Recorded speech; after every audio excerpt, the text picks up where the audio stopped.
오늘 이 아침 우리 하나님 아버지께서 우리에게 주신 말씀은 빌립보서 4장 4절 말씀입니다. 빌립보서 4장 4절 한 절의 말씀. 이 말씀 우리가 함께 읽도록 하겠습니다. 시작. 주 안에서 항상 기뻐하라. 내가 다시 말하노니 기뻐하라. 아멘. 오늘도 사랑과 은혜가 넘치는 예수 비전교회 예배에 오신 여러분을 주님의 이름으로 환영합니다.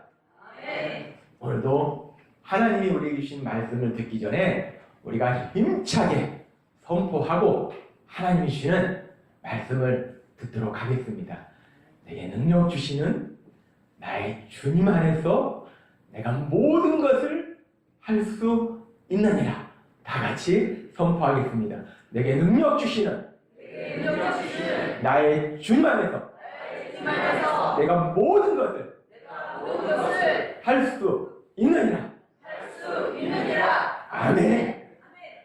우리가 예수님 믿을 때 예수님 믿는다고 뭐 그림에 나오듯이 이렇게 뭐 동그란 거 이런 거 안 생깁니다. 그러나 예수님 믿을 때 성령 하나님 우리 안에 계실 때 우리가 이 땅 살아갈 때 더 이상 세상 사람처럼 시시하게 자기 돈, 자기 지식, 자기 능력으로 살아가는 것이 아니라 전능하신 하나님이시는 무한하신 능력, 그 능력은 우리 모두를 반드시 승리케 하실 걸 믿습니다. 제가 어렸을 때 과자, 그때는 뭐 과자도 많지 않았는데 과자를 사면은 그때는 또 다른 기쁨이 있었습니다. 그 과자 안에 이렇게 가끔가다는 한 개 더 뭐 이런 게 들어있는 경우가 있어요. 이렇게 글씨로 조그만한 쪽지가 아니면 그 과자 안 표면에 이렇게 써 있는 경우가 있습니다. 그러면은 그걸 가지고 거기 이제 과자를 판 데 가서 보여주면은 한 개를 공짜로 더 줍니다. 혹시 어렸을 때 그런 한 개 더 체험이 있는 분 있나요? 저도 그런 체험이 있습니다. 딱 뜯었는데 한 개 더가 있는 거예요. 야, 얼마나 신나는지. 가서 이렇게 그거 보여주면 공짜로 하나를 주는 겁니다. 그게 뭐 10,000원짜리도 아니고 100,000원짜리도 아니고 얼마 안 됩니다. 그런데 그거 얼마 안 되는데 그 한 개 더, 그 어린 시절에 그 공짜로 과자 하나를 더 얻는 것이 얼마나 기쁜지 참 어린애인 것 같아요. 우리가 살면서 여러 가지 우리를 기쁘게 하는 것들이 있는데 그 중에서 또 우리를 소소하게 기쁘게 하는 것들이 이 먹는 즐거움입니다. 전에도 제가 말씀드렸다시피 저는 이 롯데리아 소프트 아이스크림을 상당히 좋아합니다. 제 아내는 어떤 아이스크림 좋아하나 제가 물어봤더니 제 아내는 역시 수준이 높습니다. 가격대가 있는 과일로 만든 천연 아이스크림 이걸 좋아한다고 하더라고요. 근데 이제 저는 상당히 서민적이잖아요. 서민적이라 500원짜리 이 소프트 아이스크림 정말 이거 먹고 있으면 그냥 모든 피로도 다 사라지고 그냥 행복해져요. 얼마나 맛있는지. 근데 제가 얼마 전에 이 소프트 아이스크림과 더불어서 또 하나 아주 맛있는 것을 제가 발견했습니다. 뭐냐면은 역시 이 롯데리아 제품인데 제가 롯데리아하고 아무 연관이 없습니다. 롯데리아 제품입니다. 롯데리아에서 나오는 이 롱치즈 스테이크입니다. 이거는 가격대가 좀 됩니다. 이 소프트 아이스크림 6개, 이 3,000원이에요. 아주 고급 제품입니다. 제 아내가 추천을 하더라고요. 제 아내가 추천해서 이 롱치즈 스테이크 3,000원짜리 아주 고급스러운 이 제품 딱 먹어봤더니 맛의 새로운 세계를 느낀 거예요. 너무 맛있는 거예요. 그래서 제가 요새는 조금 피곤하다 싶으면 이제 소프트 아이스크림뿐만 아니라 이 롱치즈 스테이크 하나하고 이 소프트 아이스크림 2개를 먹으면 환상적입니다. 그냥 세상 근심 걱정이 다 사라집니다. 너무 행복합니다. 이 사람이 기쁨을 느끼는 거, 행복을 느끼는 거에 뭐 엄청난 거에서만 느끼는 건 아닙니다. 우리가 아주 작은 것들, 그런 작은 것들 속에서도 우리가 살다 보면 기쁨과 행복을 느껴요. 예수님 믿는 우리들에게 이 성령님이 우리 안에 계시기 때문에 성령의 열매를 맺게 된다라고 하나님 우리에게 말씀하세요. 근데 그 성령의 열매 중에서 사랑과 희락과 화평과 이렇게 성령의 열매가 9가지 열매가 있습니다. 우리가 지난주에는 이 성령의 열매 중에서 우리 하나님이 사랑에 대해서 첫 번째 성령의 열매, 사랑이라는 것이 과연 무엇이고 하나님이 나를 사랑하신 사랑이 얼마나 놀라운 사랑인지 그 사랑에 대해서 말씀해 주셨어요. 오늘 이 시간에는 이제 성령의 열매에서 2탄, 두 번째, 희락, 기쁨, 이 기쁨에 대해서 하나님 우리에게 말씀하십니다. 이 성령의 열매에서 기쁨이 있는데 데살로니가전서 5장 16절에 보면 하나님은 우리에게 이렇게 말씀하십니다. 항상 기뻐하라. 기뻐하는데 띄엄띄엄 기뻐하는 것이 아니고 항상 기뻐하라 라고 말씀하세요. 근데 오늘 하나님이 우리에게 주신 본문 빌립보서 4장 4절에는 거기다가 아주 중요한 말씀이 추가됩니다. 빌립보서 4장 4절 말씀 하나님이 우리에게 주실 때 주 안에서 항상 기뻐하라. 이 항상 기뻐하는데 그 항상 기뻐할 수 있는 아주 중요한 비밀이 있는데 그것이 뭐냐면 주 안에서.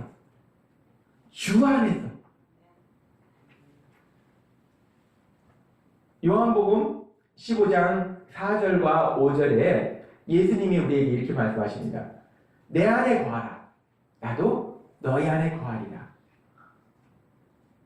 그가 내 안에 내가 그 안에 거하면 사람이 열매를 많이 맺나니 나를 떠나서는 너희가 아무것도 할 수 없습니다.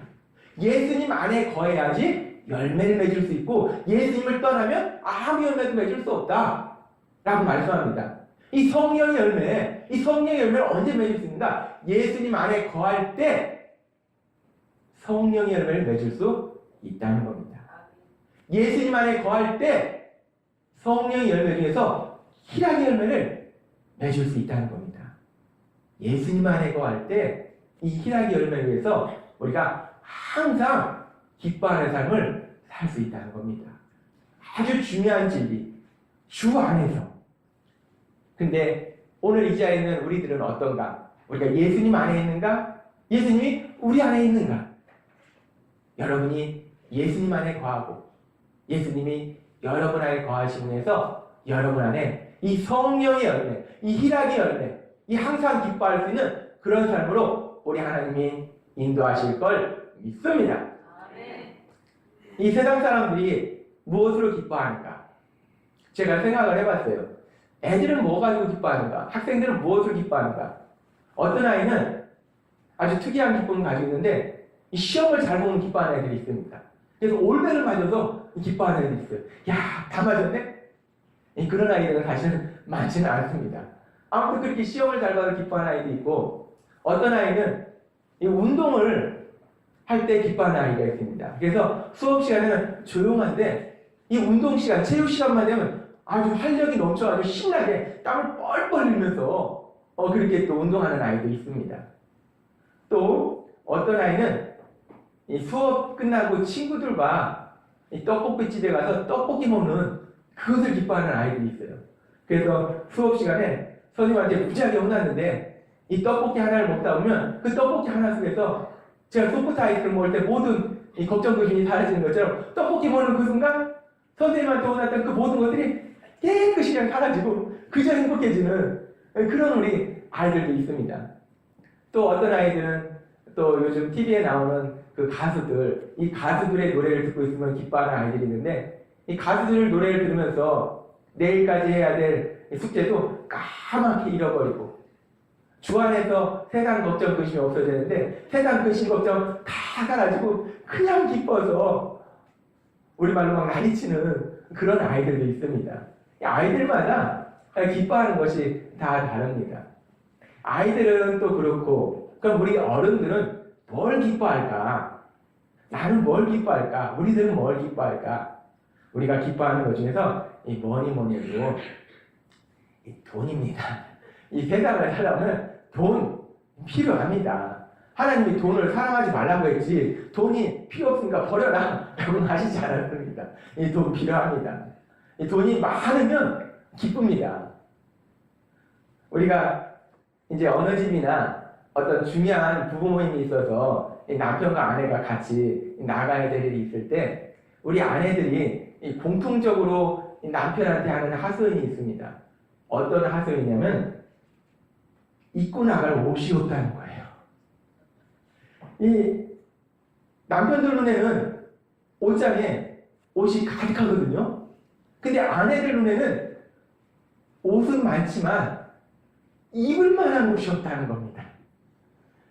이 유행이 너무 지나버렸거나 아니면은 이 절대로 아내가 살이 찐 건 아니에요. 아내가 살이 찐 건 아니고 이 시간이 지나면서 옷이 이 면이 줄어듭니다. 사이즈가 줄어들어요.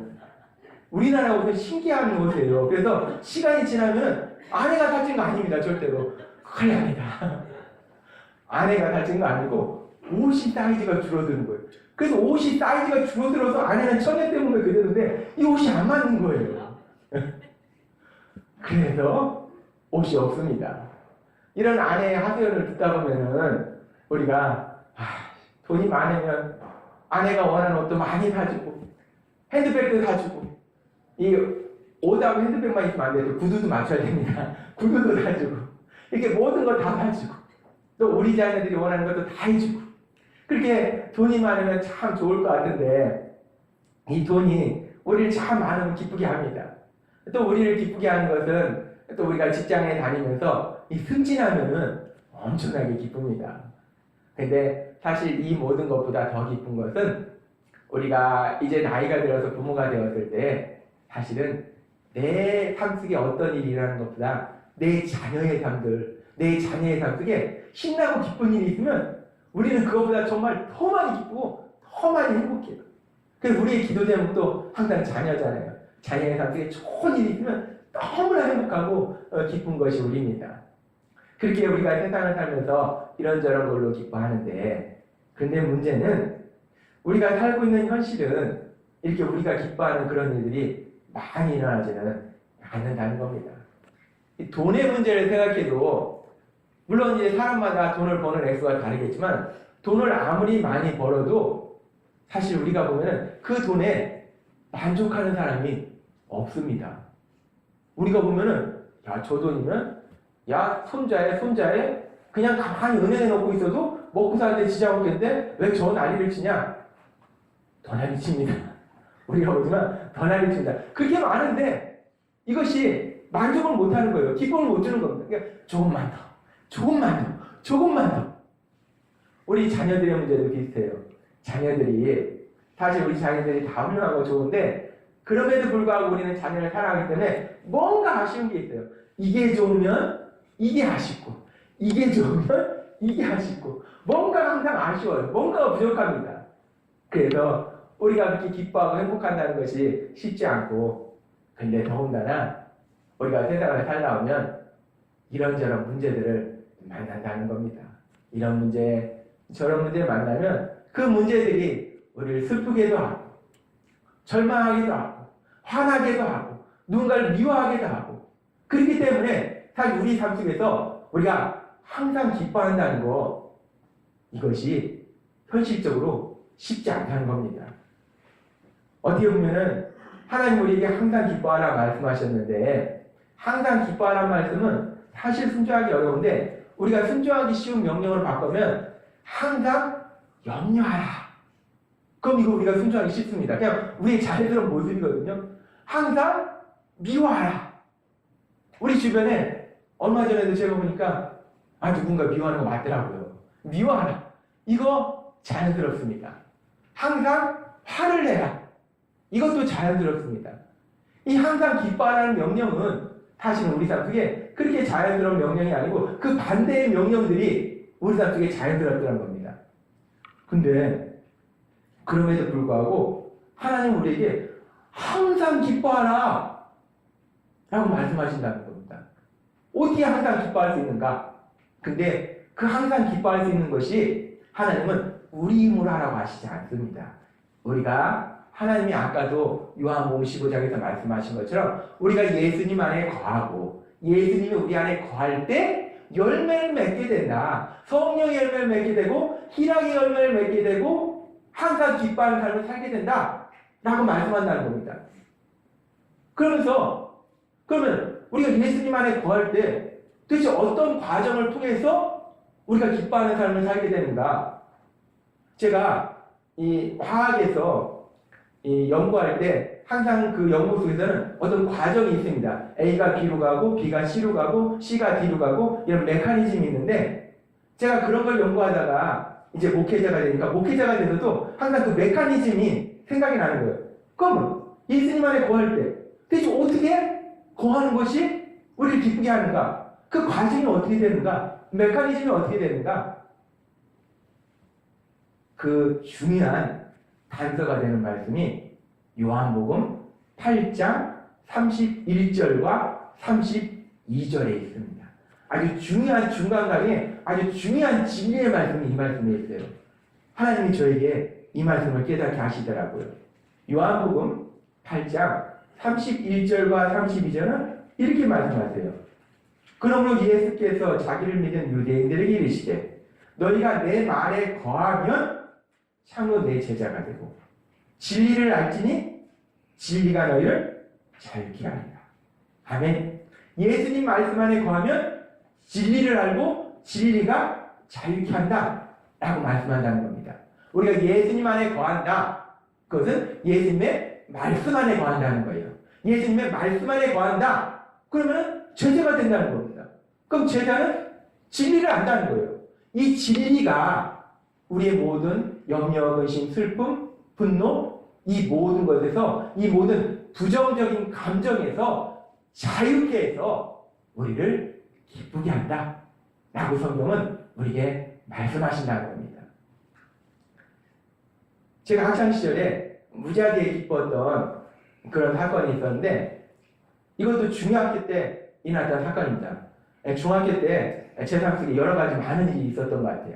이 중학교 때 제가 다니는 학교에 중학교에 수영장이 있었습니다. 이 수영장 있는 학교가 많지 않은데 저희 학교에는 수영장이 있었어요.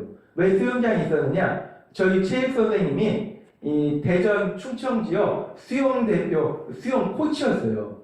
그래서 학교에 수영장이 있었는데 그래서 저희가 수영을 배웠습니다. 근데 제가 학창 시절에 거의 모든 과목하고 상당히 친하게 지냈어요. 아주 친하게 지냈습니다. 근데 아주 유일하게 한 과목을 친하게 지내지 못한 과목이 있습니다. 굉장히 멀리 지낸 과목이 있어요. 그것이 뭐냐면 체육입니다. 왜 이 체육과는 내가 친하지 못했는가? 다른 거는 노력하면 되거든요. 근데 이 체육은 내가 정말 열심히 노력하는데 이게 뭔가 결과가 안 나오는 거예요. 예를 들어 달리기를 해도 저는 정말 최선을 다해서 발에 모터 달린 것처럼 열심히 달리는 거예요. 무지하게 빨리 달리거든요.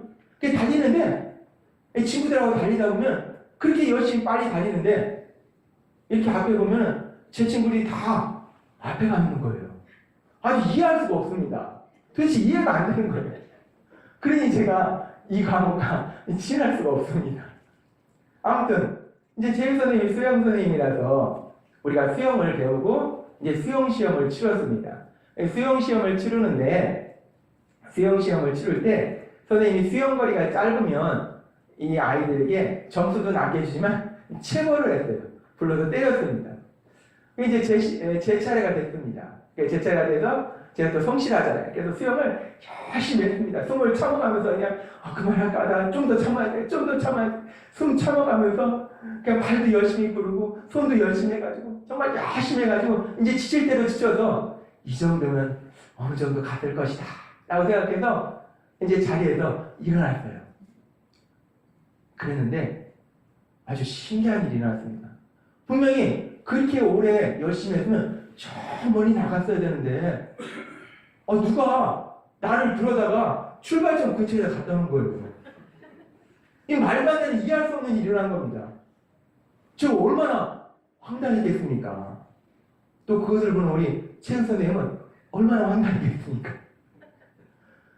이 수영한 제 앞에 수영한 애들하고 비교했을 때 그 수영 짧은 거리로 제가 1등입니다. 누구도 제 거리를 따라올 수 없을 만큼 독보적으로 뒤에서 1등이에요. 그렇게 짧은 거리를 갔더니 당연히 얼마나 체벌이 심하겠습니까?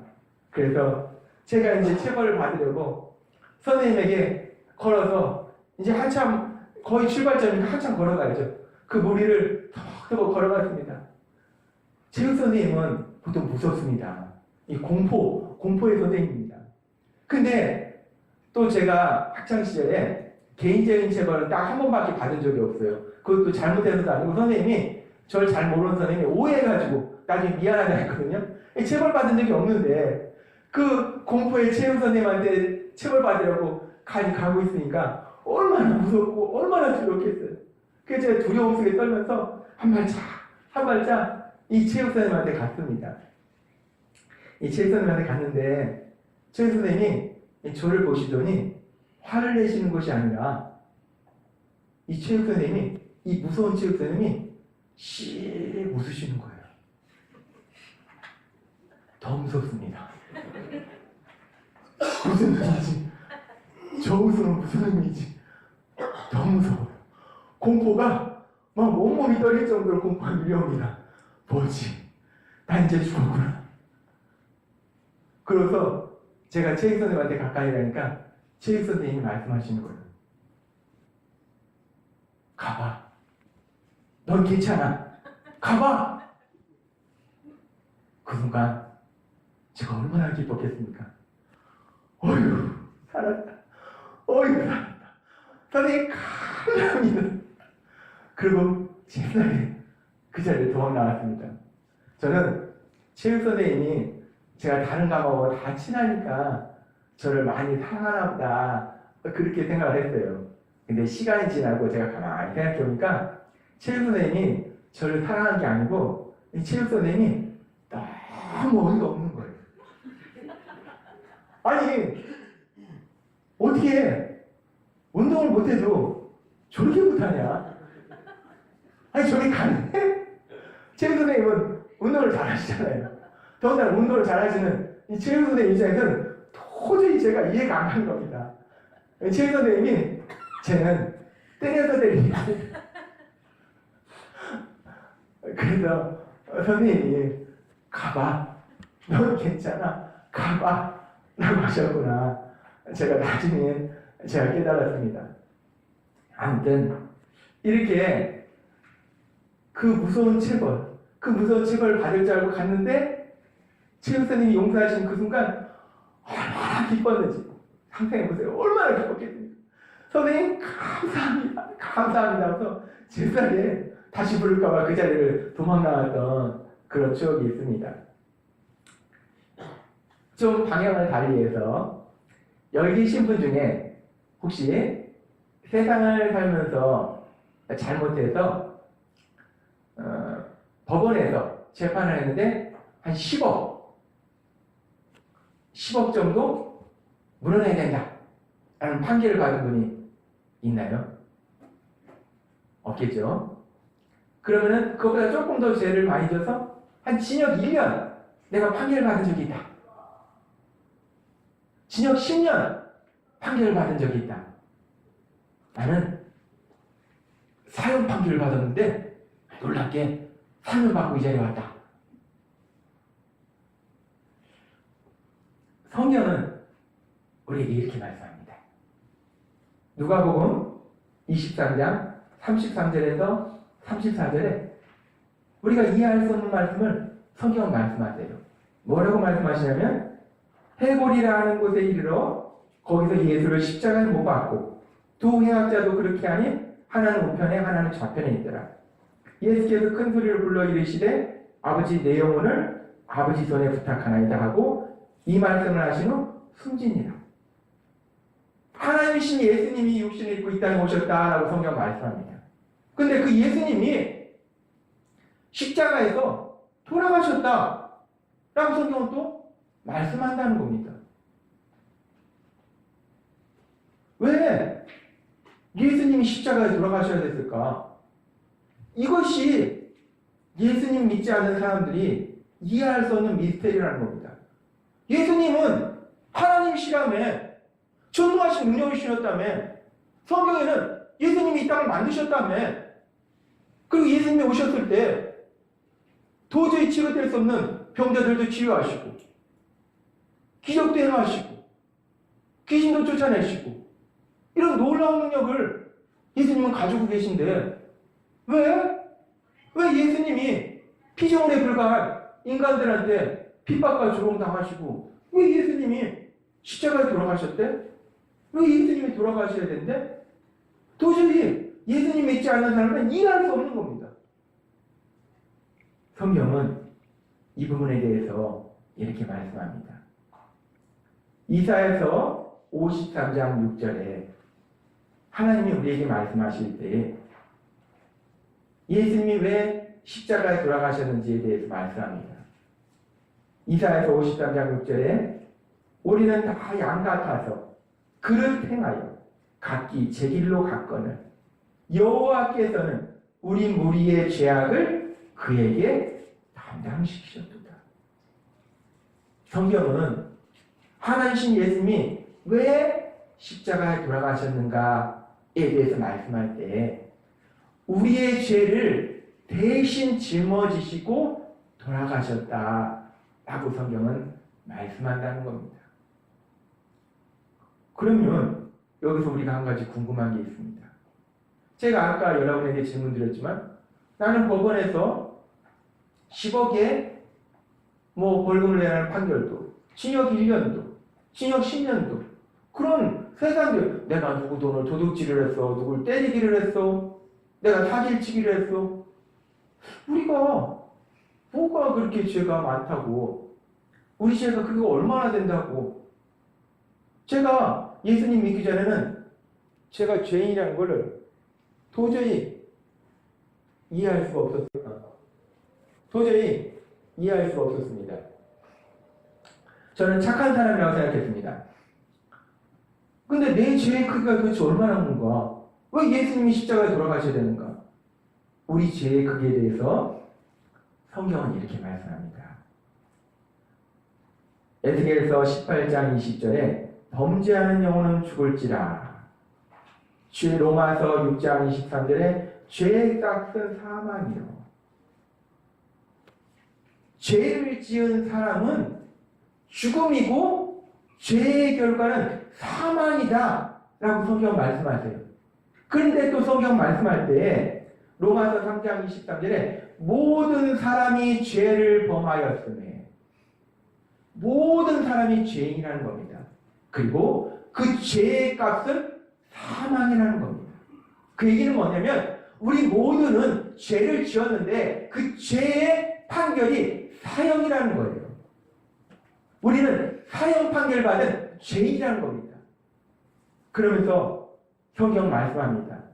그런데 우리가 사형 판결을 받아서 죽어야 될 죄인인데 우리 가운데 어떤 놀라운 역사가 일어나는가, 그 일에 대해서 말씀할 때 베드로전서 2장 24절에서 놀라운 약속의 말씀을 주신다는 겁니다. 베드로전서 2장 24절에 친히 나무에 달려 그 몸으로 우리 죄를 담당하셨으니 이는 우리도 죄에 대하여 죽고 의에 대하여 살게 하려 하십니다. 그가 채찍에 맞음으로 너희는 나음을 얻었나니. 성경은 분명히 말씀합니다. 우리가 우리 죄로 인해서 우리가 하나님을 모르고 창조자 하나님을 모르고 그 하나님을 부인하는 그런 죄로 인해서 우리가 죽어야 되는데, 사형받아야 되는데 그 사형의 판결에 그 사형의 그 죄를 우리 예수님이 대신 짊어지셨다라고 성경은 말씀한다는 겁니다. 우리가 이 말씀을 통해서 다시 한번 사형 당하여야 될 우리가 예수님이 우리의 죄를 대신 짊어지고 십자가에 돌아가셔서 그래서 우리가 사형당하지 않고 우리가 살아났구나. 우리가 예수님 안에 거한다는 것은 말씀 안에 거한다는 것이고, 말씀은 진리를 깨닫게 하는데 그 진리가 바로 이겁니다. 우리가 사형 판결을 받은 사람들인데 그래서 영원히 죽어야 되는데, 그런데 우리가 예수님이 내 죄를 위해서 십자가에 돌아가셨고 부활하신 그 사실을 믿으면 우리의 모든 죄를 사함받고 우리가 다시 영원한 생명을 얻게 된다는 겁니다. 그뿐만이 아니라 우리는 하나님의 자녀는 놀라운 권세를 갖게 된다는 거예요. 제가 이 체육 선생님이 그 체벌하는 거, 그 체벌도 무서워서 두려워하다가 그 선생님이 그걸 용서했을 때 너무 기쁜 거예요. 너무 기뻐서 지금도 그때만 생각하면 너무나 기쁜데, 그 체벌도 맞는 것도 기쁜데, 이 땅에 창조신 하나님, 그 하나님이 우리를 영원한 심판으로, 영원한 죽음으로 보낼 수 있는데, 근데 그 죽음에서, 그 사형 판결에서 내가 살아났다는 것을 내가 다시 한번 깨닫게 된다면, 기억하게 된다면 얼마나 기쁘겠습니까? 얼마나 기쁘겠습니까? 죽었다 살아난 거예요. 우리는 죽었는데, 죽을 수밖에 없는데, 그 예수님의 십자가, 그 십자가가 날 살렸구나. 어휴, 죽을 뻔했네. 죽을 뻔했네.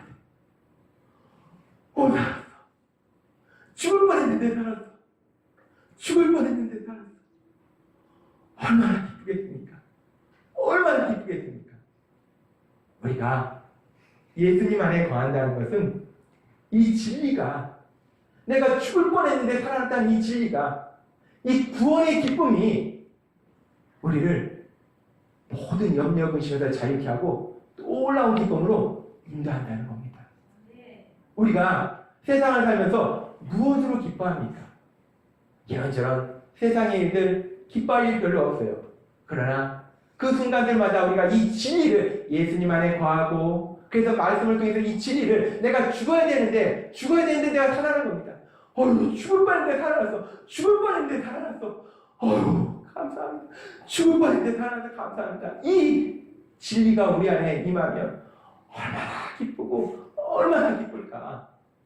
오늘 이 시간 우리가 이 진리를 다시 한번 깨달았으니까 우리가 이 진리를 다시 한번 우리 입술로 고백해 봤으면 좋겠습니다. 어떻게 고백하냐면 이렇게 고백했으면 좋겠습니다. 우리가 우리의 신분이 뭐였냐면 사형수였다는 겁니다. 그래서 우리가 조용히 고백했으면 좋겠습니다. 저는 사형수였습니다. 살려주셔서 감사합니다. 근데 이거 큰 소리로는 하면 안 됩니다. 큰 소리로 하면 지나가는 사람들이 여기 무슨 범죄지단인가? 얘는 무슨 조폭인가? 오해합니다. 이 큰 소리로 하시면 안 돼요. 작은 소리로. 그러나 내 안에 나에게 다시 한번 깨달을 수 있도록 진심으로 우리가 고백했으면 좋겠습니다. 한번 같이 고백하는 시간을 갖도록 하겠습니다. 저는 사형수였습니다. 고백했으면 좋겠습니다. 작은 소리로. 자, 시작. 저는 사형수였습니다. 살려주셔서 감사합니다.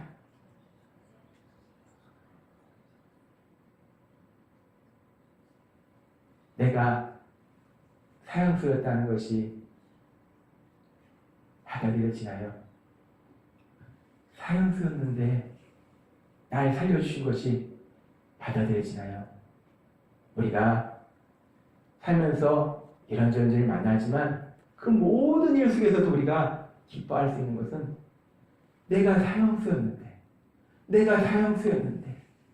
날 살려주신 거예요. 내가 죽을 뻔했는데, 영원히 죽을 뻔했는데 살아난 겁니다.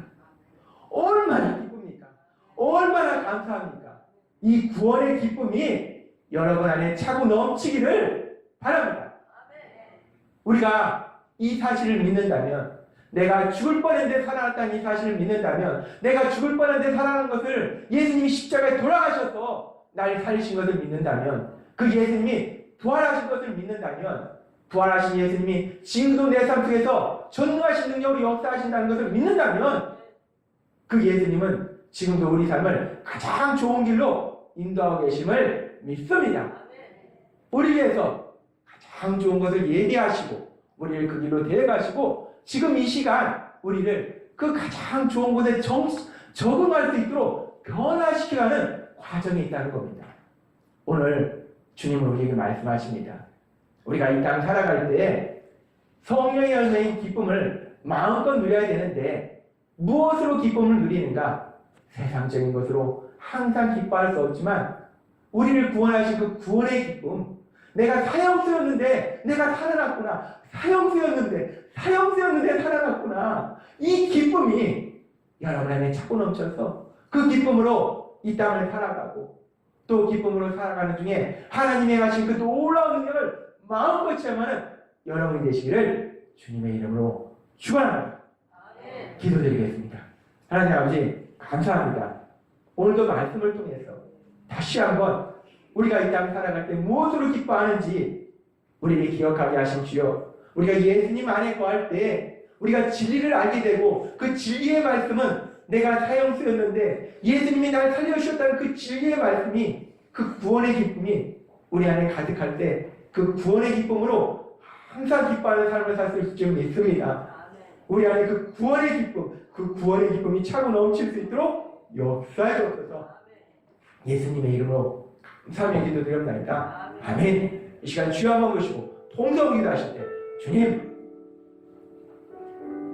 오늘 저희가 진리를 다시 한번 들었습니다. 나는 사형수였는데 내가 사형수였는데 나의 예수님이 내 대신 십자가에 돌아가셨습니다.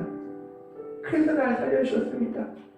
내가 그 십자가, 내가 그 영원한 죽음으로 빠져야 되는데 날 사랑하셔서 나의 예수님이 내 대신 돌아가셔서 날 살려주셨습니다. 아버지, 이 진리가 저에게 깨닫게 하시고 이 진리가 우리 가슴 속에 스며들게 하셔서 이 진리를 위하여 살려주셔서 감사합니다. 아버지, 살려주셔서 감사합니다. 아버지, 살려주셔서 감사합니다. 이 고백이 내 안에 차고 넘치게 해달라고 주 한번 보시고